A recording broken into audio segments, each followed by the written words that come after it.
So everyone, this is Kiki Vlogs, a Filipino actor based here in Kingdom of Saudi Arabia, and welcome back to my channel. Agad-agad, gawa natin ito reaction video, ang Barda compilation. Ayan, nasa starter pa talaga ako for today's video. Ang tanong ng bayan at tanong ng buong bansa. Handa na ba ang lahat sa mga bagong pasabog natin for today's video? Charis! Tama ba yun? Tama ba yung may mga bago tayong pasabog? Wala lang, natatawa lang din talaga ako. Kasi may balita na naman na ang rumored kuno na girlfriend ni Ginoo is andito sa Pilipinas. Ang pinagtataka ko lang, ang pinagtataka ko lang talaga for today's video. Kung kailan nag-post si Ginoo na may bakasyon siya, or nagbakasyon siya, whether it's old or new photos, bakit ngayon ka lang nagsalita na andito sa Pilipinas? Ano to? Wala namang litrato na magkasama sila ni Ginoo. So, bawat ganap pala ni Ginoo, it's either sabihin mo, or sabihin ng mga basher na yan, na hindi kasama si Clay, or si Binibining Clay, hindi kasama si, hindi kasama si, sino to? Hindi kasama si Barbie. Kasama na, kung nagbabakasyon si Ginoo, katulad ng Boracay. Di ba? Wala naman tayong sinabi na magkasama si Barbie and si David doon. Kasi alam naman natin talaga from the fact na busy talaga si Barbie. Pero, siya talaga yung umbalita na, eto unahan ko lang, ganyan, hindi kasama ni David si Barbie. Dear, ikaw lang ang gumagawa ng issue para may ma-content ka.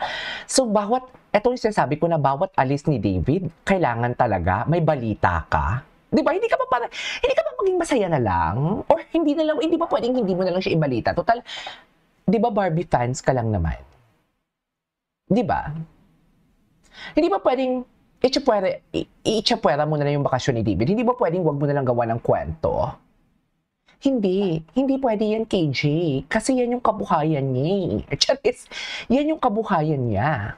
Diyan siya kumukuha ng pang-chicha niya for today's video. Kaya kailangan niyang gumawa ng issue. Tingnan mo, kung may labas ang Ginoo and David and Barbie, may balita talaga siya. Wala kasi siyang may balita kung kay Barbie lang. Wala siyang may balita, lalong-lalo na nang sinabi ni Barbie na single siya. 'Di ba? Ang ibabalita niya lang yung napanood na natin.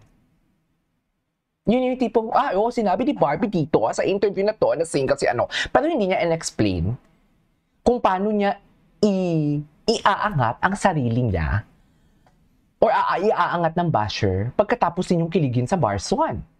At pagkatapos ninyong i-assume na may Barbie and Jameson.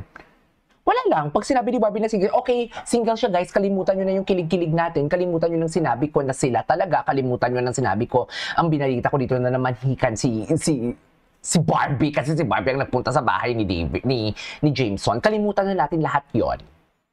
Move on tayo, dito tayo, single si Barbie. Tapos ngayon, kung nakita nyo nagbabakasyon ang David, gagawa na naman kayo ng istorya na andito ang babae sa Pilipinas. Di ba ikaw na mismo ang nagsabi? Sila na mismo ang nagsabi na sure talaga sila. Na si David talaga is pupunta ng Australia. Na maaga pa nga daw talaga ang Sobra Cafe Christmas Party and Kuya Korea Party kasi pupunta nga daw talaga. Pero hindi pa nga niya na-explain kung bakit hindi nakapunta si David sa Australia ng November, which is the birthday of girl. Diba? September pa lang, binabalita mo na yan. August pa lang, binabalita mo na yan. Akala mo ba nakakalimutan namin yan? Ikaw ata ang nakakalimut mag-explain kung bakit tumakli or pumalya ang mga istorya mo dito for today's video. At hindi nyo ba napansin? Ang vlinag ko kahapon is Maria Clara at Ibarra. Tapos biglang nag-repost si Ginoo ng story niya about Maria Clara at Ibarra. Ayoko na lang mag-talk kung anong about sa Maria Clara at Ibarra. Kasi wala silang alam. Huwag nating ipaalam, baka ma-evils eye. Chas! Huwag niyong sabihin, dear, maaga pa lang binablog ko na yan. 2 hours akong nagbablog sa Barda. First 2 hours of my work, Barda talaga yung pag weekdays. Pag Sunday, mostly, all out Sundays yan. Pero pag weekdays talaga, pinaprioritize ko talaga ang Barda. So basically, ang in-upload ko kahapon, 11:30 PM sa Pilipinas time, maaga pa lang, tapos ko na yung vlog na yan. Nakaschedule lang yan sa pag-publish ko. So ayoko na lang mag-talk about sa Maria Clara at Ibarra. Okay? Ayokong pag-usapan at baka madulas, at baka ma-evil's eye. Hintayin na lang natin. Bakla ka ng taon, wala silang alam ang mga bashers na yan. Kaya, manginig kayo. Charis! Galit na galit. Galit na galit. Ang aga-aga KJ, galit na galit. Naubos na naman ang ating chismis dito sa pagyaw-yaw dito. Paskong Pasko. Sa totoo lang, maging masaya na lang tayo. Anyways, puntahan muna natin yung Instagram nila. Kasi kahapon, hindi tayo nakapag-stalk ng Instagram nila. Basta yun na yung masasabi ko.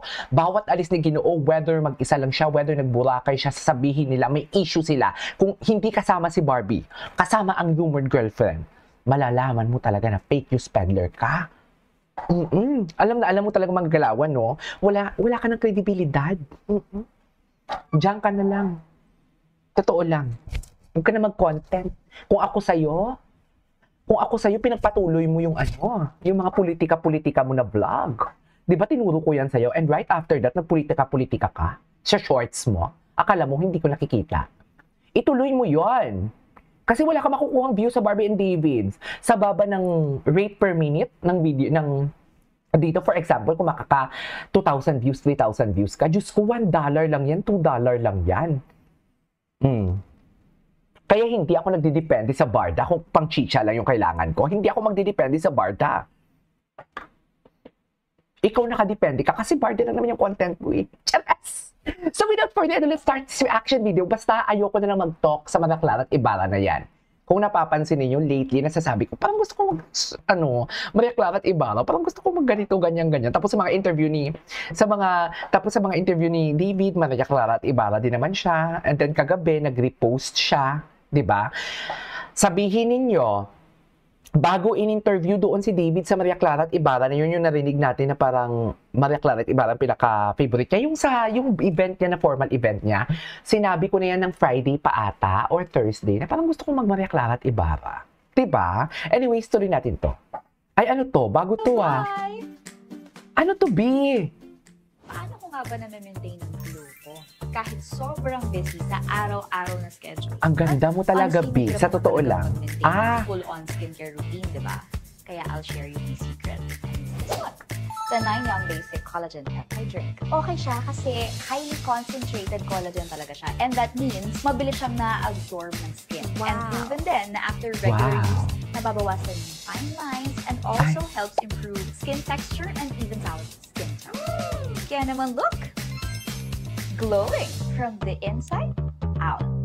Ay, taray. Iba ka dyan, B. Sino ka dyan? Anyways, puntahan natin to. Tingnan natin kung sino mga nag-like.